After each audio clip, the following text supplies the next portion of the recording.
Guys, I have a spicy new Dragon Ball manga for you today, but first, a word from our sponsor at Amino app. Now, Amino is a network of 1 million different communities, and Dragon Ball Z Amino, that's my favorite one. Now, Dragon Ball Z Amino is the fastest growing community for Dragon Ball fans to get together and talk about the series. There are thousands of members in this community, and there is a plethora of new content to obsess over and talk about. If you're a brand new content creator and are looking for a way to get your content to be seen by thousands of Dragon Ball Z fans, then Dragon Ball Z Amino is the place to go. This helped me out a lot when I first started doing Dragon Ball Z content. You guys know I love polls, and Dragon Ball Z Amino makes polls extra fun by being able to add little pictures to make those polls more dynamic. My favorite feature of all is the check-in button. I love hitting it. I don't know why, but it feels good. So go ahead and check out Amino and Dragon Ball Z Amino apps. I'm gonna leave a link to them in the description below.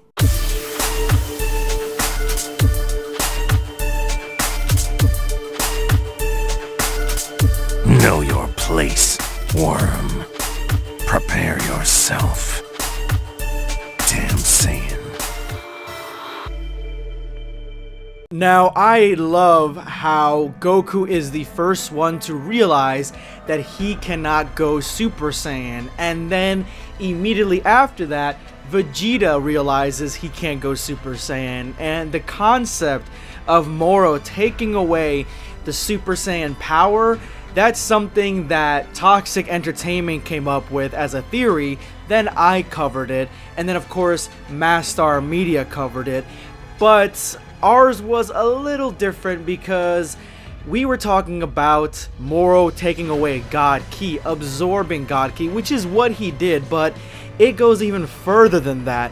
In this chapter, he takes away not only God Ki, but Ki to go into Super Saiyan. He takes away the Super Saiyan transformation itself, leaving Goku and Vegeta in their base forms against a powered up Moro. He has been absorbing the life energy from the planet the entire fight with Vegeta.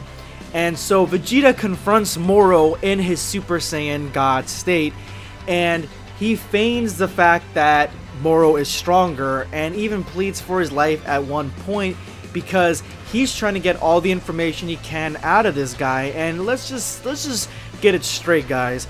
Moro is one of the most badass original, and that's the key word here, original fighters, just in his concept and his look and even his mission. Sort of, he is original to the T. He is definitely not an Akira Toriyama creation. He seems like something you'd see in a Dragon Ball fan manga or Dragon Ball AF, and I just love his presence in this chapter, in this saga, the Moro saga. It feels ominous. This guy, he talks sort of like a cookie cutter villain.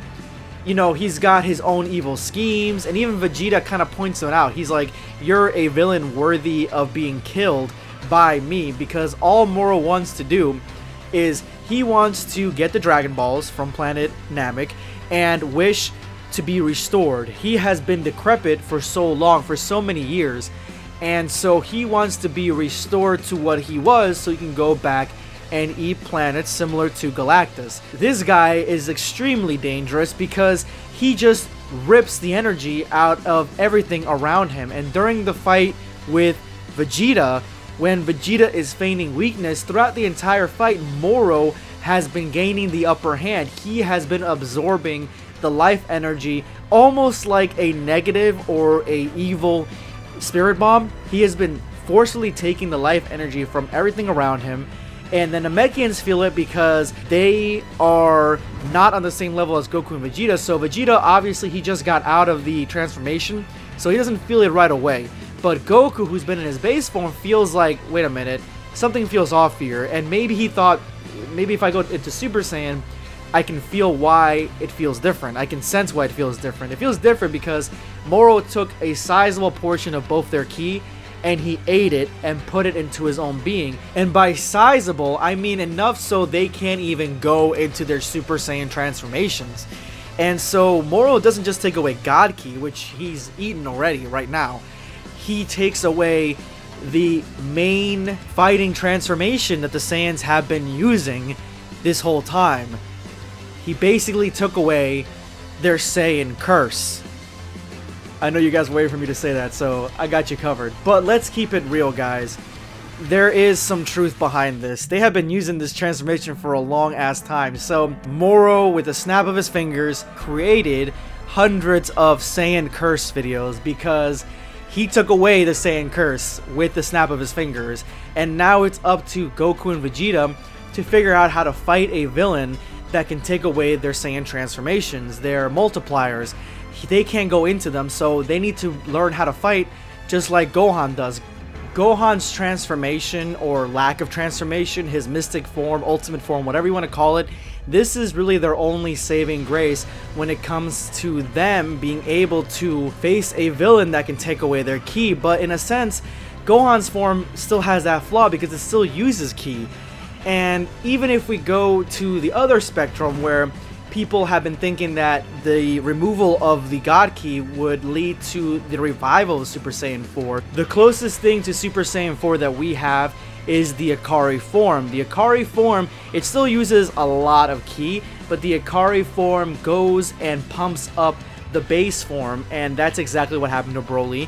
And if that were the case, then that isn't actually a transformation, and it could be something that could be viably used against Moro. I mean, with the abundance of how much ki Broly had, he could give up some to give to Moro, and even just give up a lot to maybe have Moro explode or become overwhelmed with the amount of ki that he's consuming. So whether it be Super Saiyan 4's return or the removal of the Saiyan curse, Moro takes the concept of a ki absorber like we had in 19 and 20 and amplifies it to its zenith, and I could not be more in love with this character. I think that we're going to be seeing great things in the future of this arc, and I do think that this is a turning point in the future. This could be something that could be really well animated and made into a Dragon Ball Super anime returns. It's just a really well crafted story, and it definitely shows that Toyotaro really wanted to do his own thing after the Tournament of Power, and I cannot be happier for it.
Now, since this is a manga chapter, I do gotta give you guys my favorite panel, and that is this one right here, where after tricking, or at least he thought he tricked him, Moro, Vegeta goes from blue to red in a very explicit way. Like, even though it's black and white, we can 100% tell that, yeah, he's transforming into Super Saiyan Blue. It doesn't have the irises anymore. You can see like the weird key lava lamp looking effect around his body envelop it, and once he goes into Super Saiyan Blue, you could tell he completely outclasses Moro in speed and strength, but Moro still has that ki absorbing ability that really puts him one step ahead of really any transformation that comes against him. And I'm honestly really curious to see if Beerus could take Moro when Moro is at his most powerful, if he gets the Dragon Balls and wishes for his power to be restored, for his youth to be restored.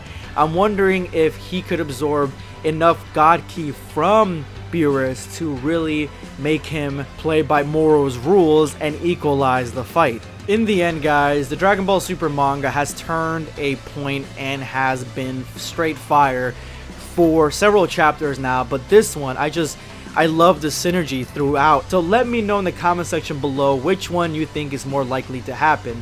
Do you think that Moro brings back Super Saiyan 4 through the Hikaru transformation, having that be the form or the power-up that can really outdo Moro? Or do you think that, no judgments here, that It's Anime Girl was right this whole time and the Saiyan curse is real and Moro removed it?